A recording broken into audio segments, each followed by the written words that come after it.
গতকাল দামোদর প্রতাপপুর গ্রামে জুম্মার নামাজের সময় তার ছোট্ট একটা বাচ্চা শিশু অ্যাক্সিডেন্ট করে মারা যায়।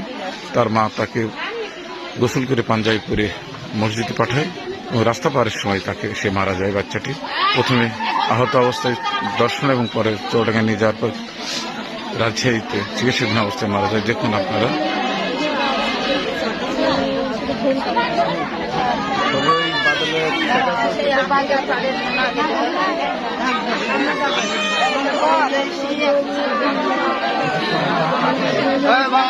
ওর আব্বু আসছে নামাজ পড়তে যায়, আর ওর আম্মু আসছে মানে কান্না করে বাচ্চাটা দিয়ে, ওর আম্মু আসছে ওপারে পার করতে হয় দিয়ে ওই যে হোটেল আছে হোটেল পর্যন্ত একটা ছেলের সাথে ওরা যায়। ওই বাচ্চাটা যে হোটেল পর্যন্ত গিয়ে আমার সাথে কথা হয় ওই বাচ্চাটা, যে আমি জিজ্ঞেস করছি কাজ আসছে বলছে আমার আব্বু কাজ আসছে দিয়ে ওর আব্বু আবার আমি বললাম যে এখানে আছে পার হতে যায় অ্যাক্সিডেন্ট করে মোটর সাইকেলের সাথে।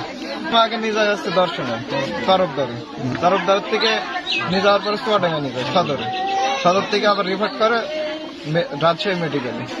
ওখানে নিয়ে যাওয়ার পরে আধা ঘন্টা চিকিৎসার পরে ঘোষণা হয় যে মৃত্যুবরণ।